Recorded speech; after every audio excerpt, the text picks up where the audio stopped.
జై శ్రీ గణేష. మన మహాభారతం చెప్పుకుంటున్నాం కదా, ఎక్కడున్నాం? శ్రీపర్వం 2వ ఆశ్వాసంలో ఉన్నాం. మొత్తానికైతే మహాభారత యుద్ధం ముగిసింది. కురుక్షేత్రానికి ఇటు గాంధారి, ధృతరాష్ట్రుడు అందరూ కూడా వచ్చేసారు. అక్కడికి వచ్చిన తర్వాత వేదవ్యాసుడు గాంధారికి దివ్య దృష్టిని ఇచ్చాడు. ఆమె దివ్య దృష్టితోటి మొత్తం అక్కడ ఉన్నటువంటి యుద్ధ భూమిని అంతా కూడా చూస్తుంది. యుద్ధ భూమిలో ఒక్కొక్కరు శవాలుగా పడి ఉన్నది చూసి, ఒక్కొక్కరు ఎలా పడి ఉన్నారు వాళ్ళను చూసి తనకేమనిపిస్తుందో కృష్ణుడికి చెప్తూ వస్తుంది. గాంధారి, ధృతరాష్ట్రుడు ఆమె కోడళ్ళు ముందు నడుస్తున్నారు, వెనుక కృష్ణుడు వస్తున్నాడు. ఇదే సమయంలో పాండవులు అక్కడ ఉన్న వాళ్ళందరికీ కూడా అగ్ని సంస్కారాలు చేయడానికి ఏర్పాట్లు చేస్తున్నారు. సో ఆ చుట్టుపక్కలనే పాండవులు కూడా ఉన్నారు. సో ఈ రకంగా ఒక్కొక్క మాట చెప్పుకుంటూ ఇప్పటి వరకు దుర్యోధనుడి శవం దగ్గరికి వెళ్ళింది. అక్కడ భానుమతి దేవి ఎలా ఏడుస్తుందో చెప్పింది. ఆ తర్వాత దుశ్శాసనుడితో సహా తన మిగిలిన కొడుకుల గురించి చెప్పింది. ఆ తర్వాత అక్కడే ఉన్నటువంటి అభిమన్యుడి శవాన్ని చూసి ఉత్తర ఎలా ఏడుస్తుందో చెప్పింది. ఇంకా ముందుకు వచ్చిన తర్వాత మిగిలిన వాళ్ళందరూ కూడా ఇటు విరాటుడు కానీ, ఉత్తర కుమారుడు కానీ, వీళ్ళిద్దరి గురించి మనం గత ఎపిసోడ్లో చెప్పుకున్నాం కదా. కొంత ముందుకు వచ్చిన తర్వాత ఆమెకు కర్ణుడి కళేబరం కనిపించింది. మరి కర్ణుడి శవం యుద్ధ భూమిలో ఎలా ఉంది, అతని పక్కన అతని భార్య కానీ మిగిలిన వాళ్ళు కానీ ఏ రకంగా ఏడుస్తున్నారు, అతని శరీరాన్ని చూసి ఆమె ఏమంది, అసలు కర్ణుడి గురించి గాంధారి ఏమనుకుంటుంది, ఇదంతా కూడా ఈ రోజు ఎపిసోడ్లో చూద్దాం.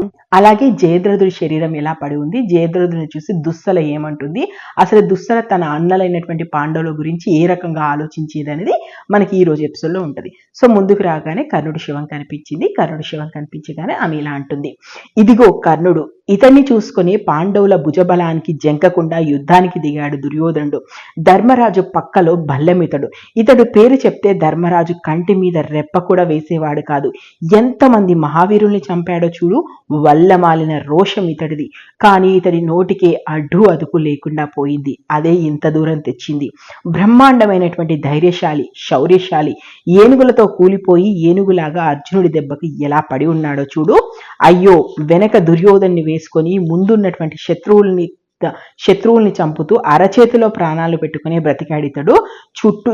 చూడు అతని భార్య ఏ రకంగా అతన్ని చూసి ఏడుస్తుందో.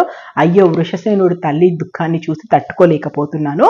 కర్ణుడు మొనగాళ్ళకే మొనగాడు. పరశురాముడి శాపంతో బాణం పరికి రాకుండా పోయింది. బ్రాహ్మణుడి కోపంతో రథం కూరుకపోయింది. అర్జునుడి బాణం ప్రాణం తీసింది. అంతేకాని కర్ణుడిని ఓడించేటువంటి శక్తివంతుడు మరొకడు ఉన్నాడా? ఇలా ఎన్ని విధాలుగా దుఃఖపడుతూ ఉంది గాంధారి. నిలబడి చూసింది. ఇంకా ఇలా అంది కృష్ణుడితో, కృష్ణ చూడు, ఆ కర్ణుడు ఎంతటి వీరుడు, ఎంతటి శూరుడు. అతడి శరీరాన్ని చూస్తే నీకేమనిపిస్తుంది? ఇప్పటికే కాకులు, గద్దలు అతని శరీరాన్ని, అతని ముఖాన్ని చాలా వరకు తినేశాయి. కృష్ణ చతుర్దశి నాటి చంద్రుల్లా ఉంది కర్ణుడి మొహం. అయినా కూడా ఆ మొహం మీద కాంతి మాత్రం తగ్గలేదు. ఎలా ఏడుస్తుందో చూడు అతని భార్య అతడి శవం మీద పడిపోయి. అలా కర్ణుడి గురించి మాట్లాడి, ఇంతటి వీరుడికి, ఇంతటి శూరుడికి ఇలాంటి చావా రావాల్సింది. చూడు అతని గురించి ఎలా ఏడుస్తున్నారో. ఇతన్ని చూసుకునే కదా దుర్యోధనుడు ఇంత యుద్ధ రంగంలోకి వచ్చి ఇంత యుద్ధం చేసింది. వెన్ను చూపకుండా పోరాడాడు. చివరికి శాపాల ఫలితంగా ఇతని ప్రాణం పోయింది. అంతటి వీరుడు, శూరుడు నేల మీద నిస్సహాయంగా పడి ఉండడం చూసి గుండె తరుక్కుపోతుంది కృష్ణ అని చెప్పేస్తాడు. ఇంకాస్త ముందుకు వస్తే బాహిలికుడిని చూసి ఇలా అంటది, అయ్యో, ఇంతటి కురువృద్ధుడే, అతడు కూడా పెద్ద పులిలా పోరాడి యుద్ధంలో మరణించాడే. అతని శరీరం చూడు, పున్నమి నాటి చంద్రుడిలా ఎలా వెలిగిపోతుందో అంటది. కొంచెం ముందుకు వెళ్ళాక జయద్రథుడి మొండం కనిపిస్తుంది. ఎందుకంటే జయద్రథుడి తల లేదు కదా, అర్జునుడి దగ్గర కొట్టేశాడు కదా. ఒక్కసారి అల్లుడి మొండాన్ని చూడగానే కుప్ప కూలిపోతుంది గాంధారి. అసలు ఇతడిని అసలు ఆ రోజు ద్రౌపది మీద చెయ్యి చేసుకోవడమే ఇతడికి చెడింది. ఎన్ని రకాలుగా నచ్చ చెప్పినా కూడా వినలేదు. అయ్యో, ఆ రోజు అంత అద్భుతమైనటువంటి వీరత్వాన్ని చూపించాడు. ఎవరు చేయని విధంగా మొత్తానికైతే పాండవులను అడ్డుకోగలిగాడు. ఏమి లాభం, చివరికి ఇలా చనిపోయాడు అనేసి అంటుంది. అక్కడ దుస్సల ఆ సమయంలో ఏం చేస్తుంటదంటే అతని తల కోసం వెతుకుతూ ఉంటుంది. అంటే మొండెం మాత్రమే ఉంది కదా, ఆ శవాలను అటు ఇటు అంటూ అందులో ఎక్కడైనా భర్త తల దొరుకుతుందేమో అని వెతుకుతుంటది. అది చూసి, అదిగో నా కూతురికి ఇలాంటి గతి పడుతుందని నేను ఎన్నడైనా అనుకున్నానా కృష్ణ? అది చూస్తే నీకు జాలి కలగడం లేదా? మొండాన్ని చూసి తన భర్త తల కోసము ఎలా పిచ్చిదానిలా ఎలా వెతుక్కుంటుందో చూడు. ఏ రోజు కాలు కింద పెట్టనిది ఈ రోజు ఈ రకంగా బాధపడుతుంది, మట్టిలో బొర్లాడుతుంది, రక్తాల మధ్యలో బొర్లాడుతుంది. ఆ కూతురు దుస్సల ఏ రకంగా తన భర్త తల కోసం వెతుక్కుంటుంది. అదిగో చూడు, ఆమె ఏడుపు చూడు, అప్పుడైనా నీకు కనికరం కలుగుతుందేమంటది. అప్పుడు దుస్సల జయద్రథుడి మీద పడిపోయి గట్టిగా అతని శరీరమే ఉంది కదా, శరీరాన్ని గట్టిగా తనకు అద్దుకొని ఇలా ఏడుస్తుంటది అనమాట. ఎన్ని రకాలుగా చెప్పాను నీకు, నువ్వు ఎట్టి పరిస్థితులను పాండవులతో పెట్టుకోకు, అర్జునుడితో నువ్వు సరి సమానుడి కావు, వాళ్ళ మీద ద్వేషాన్ని వదిలిపెట్టు, వెంటనే ధర్మరాజు శరణుజొచ్చు, ఖచ్చితంగా ధర్మరాజు నిన్ను రక్షిస్తాడు, నువ్వు పాండవులతో పెట్టుకోకు అని చెప్పేసి నేను నీకు ఎన్ని రకాలుగా చెప్పాను, నీ కాళ్ళ వేళ్ళ పడి నేను బ్రతిమలాడాను కదయ్యా, అయినా కూడా నువ్వు నా మాట వినకపోతివి, పోయి ఈరోజు పాండవులతో పెట్టుకున్నావు, చూడు నీకు ఇలాంటి పరిస్థితి వస్తుంది, ఇలాంటి పరిస్థితి వస్తుందని ముందే ఊహించాను, అందుకే నీకు అన్ని రకాలుగా నచ్చ చెప్పానని చెప్తుంది. సో గాంధారి ఇక్కడ అన్న మాటల్ని బట్టి చూస్తే మనకు దుస్సల పాండవుల మీదికి ఎప్పుడైతే జయద్రథుడు వెళ్ళాలనుకుంటాడో అప్పుడు వెళ్లకుండా అడ్డుకోవడానికి ఆమె అన్ని రకాల ప్రయత్నాలు చేసినట్టే మనకు అర్థమవుతుంది. అది చూసి ఇదిగో చూడు దుస్సల ఏడుపు చూసైనా కానీ పాండవులకు కనికరం పాండవుల కళ్ళు ఇప్పుడు చల్లబడ్డాయా దుస్సల దుఃఖాన్ని చూసిన తర్వాత అని చెప్పేసి కూతురు పడుతున్నటువంటి దుఃఖాన్ని చూడలేక విపరీతంగా ఏడ్చేస్తుంది. ఇంతలో మళ్ళీ కాస్త ముందుకు వెళ్ళగానే శల్యుడి శవం కనిపిస్తుంది. ఇదిగో శల్యుడు జోరీగలా పడిపోయాడు పాపం. ఒక పక్క నుదురు అనేది నేలకు ఆనుకొని ఉంటది, నిద్రలో ఉన్నట్టుగా ఉంది, పిసరంతా కూడా వాడిపోలేదు, కానీ అతని నాలిక మాత్రం పైకి వచ్చి ఉంటుందంట.